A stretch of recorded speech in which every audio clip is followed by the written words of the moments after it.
उड़ती चिड़िया को देखकर कलाम कैसे बने वैज्ञानिक, क्या है उनकी पूरी कहानी। ताउम्र अपने कार्य के प्रति समर्पित और निष्ठावान रहे डॉक्टर एपीजे अब्दुल कलाम के लिए 27 जुलाई 2015 की तारीख बड़ी मनुष्यत लेकर आई। दरअसल इस दिन की शाम थी जब कलाम एक कार्यक्रम में शामिल होने के लिए गए थे कि अचानक दिल का दौरा ऐसा पड़ा कि कलाम साहब इस दुनिया से रुखसत हो गए। पूर्व राष्ट्रपति के ऐसे अलविदा कहने की खबर जैसे ही मीडिया की सुर्खियां बनी, वैसे ही पूरी देश की आंखों से आंसू निकल गए। हर कोई शोक में डूबा नजर आया।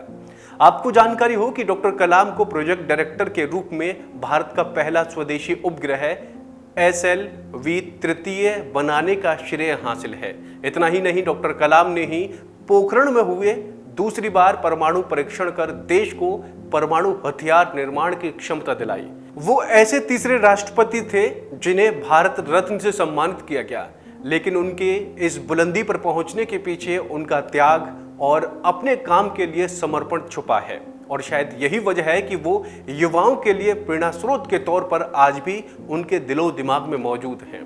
दरअसल 15 अक्टूबर 1931 को तमिलनाडु में रामेश्वरम के धनुषकोडी गांव में जन्मे डॉक्टर कलाम का जीवन आसान नहीं रहा।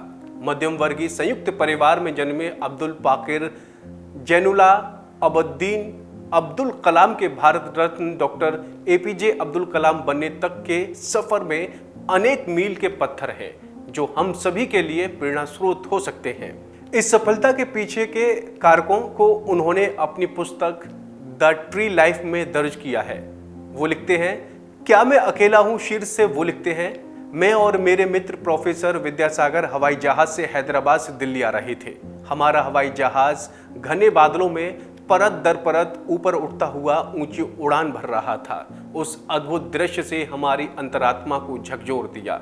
उसके बाद एक दिन हम एशियाड विलेज कॉम्प्लेक्स के बगीचे में घूम रहे थे तो वहां फूलों से लदे हुए नागफनी के खूबसूरत पौधों ने एक ईश्वरीय अद्भुत से हमारी आत्मा को भिगो दिया और मुझे जीवन वृक्ष लिखने के लिए प्रेरित किया।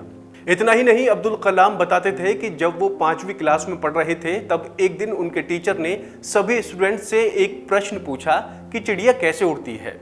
एक भी स्टूडेंट्स इस सवाल का जवाब नहीं दे सका। अगले दिन टीचर सभी छात्रों को लेकर समुद्र के किनारे पहुंचे, जहां उन्होंने पक्षियों को दिखाकर उनके उड़ने का कारण बताया, उनकी शारीरिक बनावट के बारे में समझाया। तभी कलाम साहब ने तय कर लिया था कि वो एक दिन विमान विज्ञान में जाएंगे और आगे उन्होंने मद्रास इंजीनियरिंग कॉलेज से एरोनॉटिकल इंजीनियरिंग में पढ़ाई की। और शायद यही कारण था कि देश का पहला सैटेलाइट लॉन्च व्हीकल जब बन रहा था तब उस प्रोजेक्ट के डायरेक्टर अब्दुल कलाम ही रहे। उनकी 10 साल की कड़ी मेहनत के बाद 1980 में SLV का विकास हुआ। भारत ये सपना काफी पहले से देख रहा था।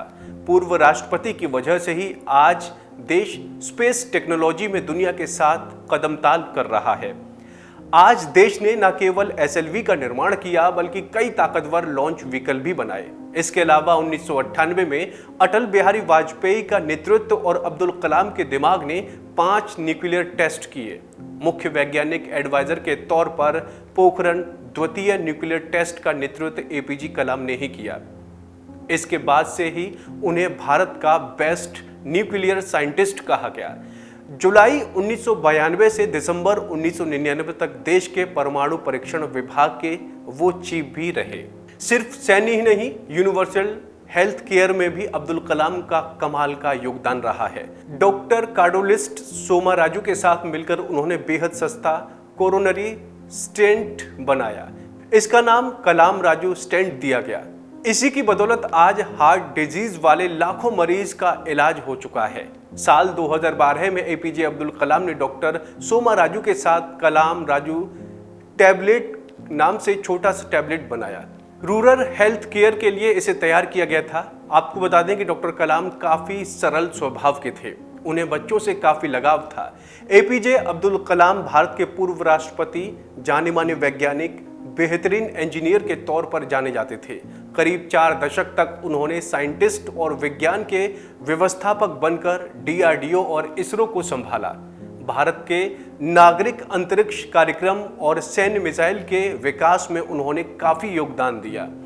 तो उम्मीद है आपको हमारी ये जानकारी पसंद आई होगी। ऐसी तमाम अपडेट्स के लिए आप देखते रहिए वन इंडिया।